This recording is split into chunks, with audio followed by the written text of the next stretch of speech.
पहिला महाराष्ट्राला धमक्या दिल्या जात आहे की आम्ही मुंबई बंद पाडू, आम्ही रिक्षा चालवणार नाही आणि मग मुंबई बंद होईल. मला असं वाटतं हे जे धमकी देणारे भैये आहेत यांना मराठी माणसांनी धडा शिकवायची ही योग्य वेळ आहे. ह्यांना हे दाखवून द्यायला लागेल की तुम्ही म्हणजे मुंबई नाही, तुम्ही म्हणजे महाराष्ट्र नाही. इथे राहणारा मराठी माणूस म्हणजेच मुंबई आणि इथे राहणारा मराठी माणूस म्हणजेच महाराष्ट्र. आणि महाराष्ट्र आणि मुंबई यांना वेठीस कोणीही बाहेरचा भैया धरू शकत नाही. मराठी वाहन चालकांची अशी पण मागणी आहे की 1 मे पासून जी मराठी संवाद अनिवार्य केलं आहे त्याला मुदतवाढ मिळावी किंवा अगोदर माहिती द्यावी, पूर्वसूचना दिली असती तर आम्ही योग्य. हा कायदा 2012 पासून आहे. एवढे दिवस का झोपले होते? एवढे दिवस माझं मुळात म्हणणं आहे की जे अधिकारी, जर हा कायदा आहे की तुम्हाला स्थानिक भाषा आली पाहिजे, मराठी भाषा आली पाहिजे, ती येत नसताना सुद्धा यांना परमिट आणि लायसन्स दिली कुठे, त्या अधिकाऱ्यांवर कारवाई करा पाहिजे. मग मुदतवाढ वगैरे नंतर बघू. पहिले यांना लायसन्स देणारे अधिकारी कोण आहेत, ह्यांच्यावर पहिले का नाही कारवाई करत आहे? त्या कायद्यामध्ये पण असं अनिवार्य आहे की स्थानिक भाषा येणं गरजेचं आहे किंवा अनिवार्य असा क्लॉज आहे त्याच्यामध्ये. तेच मी म्हणतोय ना.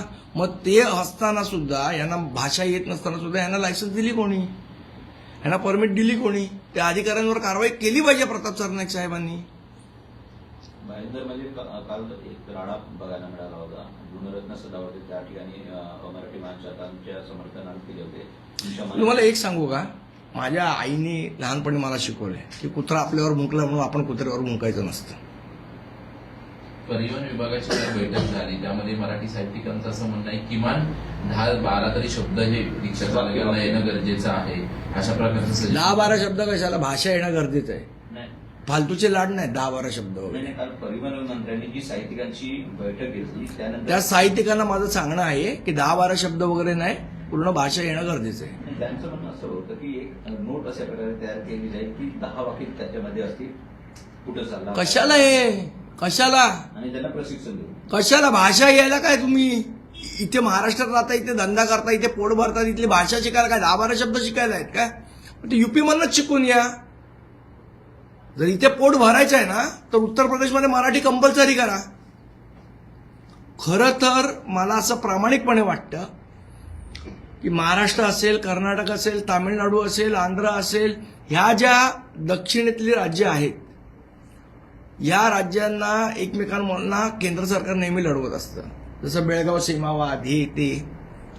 पण मुळात या सगळ्या राज्यांनी एकत्र येणं गरजेचं आहे आणि उत्तरेतलं आक्रमण रोखणं गरजेचं आहे, जे हिंदी भाषिकांचं होत आहे. ही आजच्या काळाची खरी गरज आहे. आपापसातले वाद विसरून या सगळ्या राज्यांनी एकत्र येऊन हे उत्तरेतलं आक्रमण रोखावं लागेल, नाहीतर इथल्या ज्या स्थानिक भाषा आहेत यांच्यासाठी धोका निर्माण होण्याची ही वेळ जवळ आलेली आहे. एकीकडे प्रताप सरनाईकांनी आहे की कुठेतरी सक्ती करण्याविषयी ते आक्रमक झालेले पाहायला मिळते, पण दुसरीकडे त्यांचे पक्षातले संजय निरुपम याला कुठेतरी विरोध करतायत शिवसेनेतून. हे करणं योग्य राहणार नाही अशा प्रकारचं वक्तव्य त्यांनी केलं. संजय निरुपम हा अतिशय एक टुकार माणूस आहे,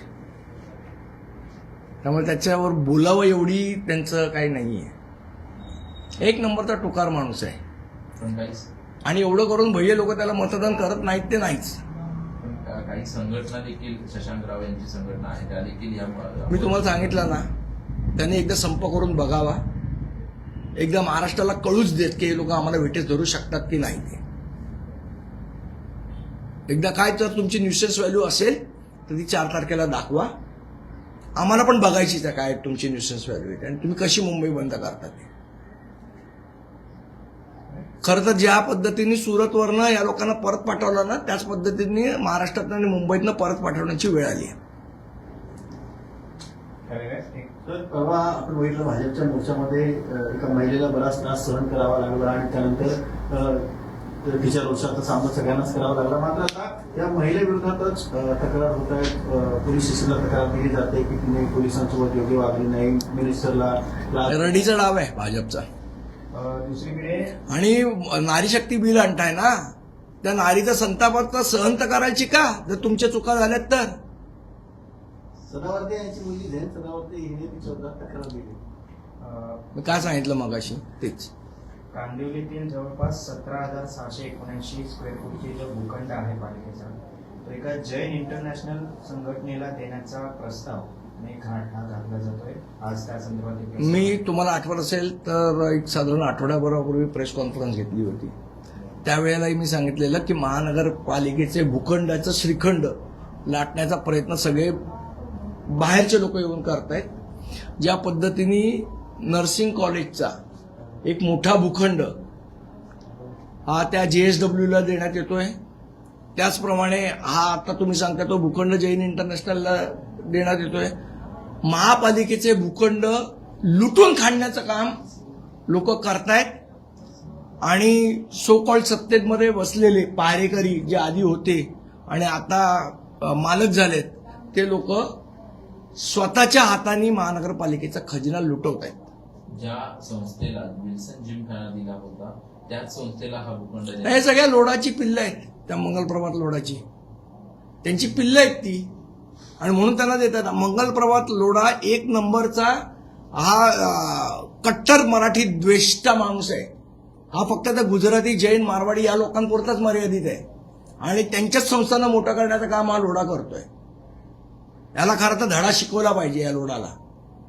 ज्या मुंबईने तुला एवढा मोठा केला, ज्या मुंबईमध्ये तू एवढे पैसे कमवलेस टॉवर, त्यात तिथे तू मराठी माणसांना डावलण्याचा प्रयत्न करतोयस आणि जैन लोकांची संघटना आणि हे एवढ्या पुरताच मर्यादित आहे. हा एक नंबरचा मराठी द्वेष्टा माणूस आहे मंगलप्रभात लोढा.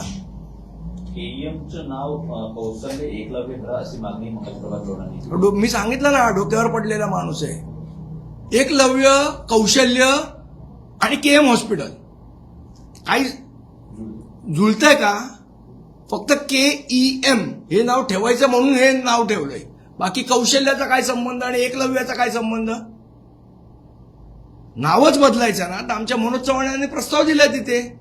ज्या पहिल्या मराठी डॉक्टर होत्या अनंतीबाई जोशी, त्यांचं नाव द्या KM हॉस्पिटलला.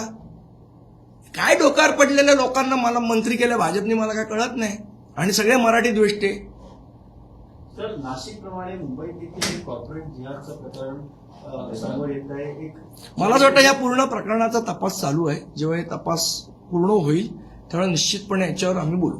अटक देखील केलेली आहे त्या मुलाला आणि त्याच्यावर असं म्हणणं समोर येत आहे की आजकाल हिंदू मुली ह्या मुस्लिम मुला. बघा, हा प्रकरणाचा तपास चालू आहे, याच्यावर बोल. पण मुळात जे आहे, आज जी परिस्थिती मुंबईमध्ये आहे, ज्या प्रकारे मुंबईला ड्रग्सचा विळखा पडलेला आहे. काल मला असं वाटतं स्वतः आयुक्त साहेब म्हणाले की कोणाला स्पेअर करणार नाही, पण स्पेअर करण्याचं काम चालू आहे. कदाचित देवेंद्र भारती साहेबांना हे माहीत नसेल. अजूनपर्यंत आयोजकाला चौकशीलाही तुम्ही बोलवलं नाही आणि आयुक्त साहेब सांगतात की आम्ही वरपासून खालपर्यंत सगळ्यांना करणार. मग चौकशीला का नाही बोलवत आहे आयोजकांना?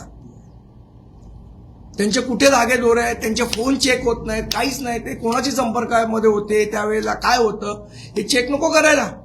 चौकशी केल्याशिवाय कुठल्या कन्क्लुजनवर जाणार पोलीस? तामिळनाडू आणि पश्चिम बंगालमध्ये रेकॉर्ड ब्रेक मतदान झालंय स्वातंत्र्यानंतर. कसं बघताय? मला असं वाटतं SIRचा परिणाम आहे त्याच्यात.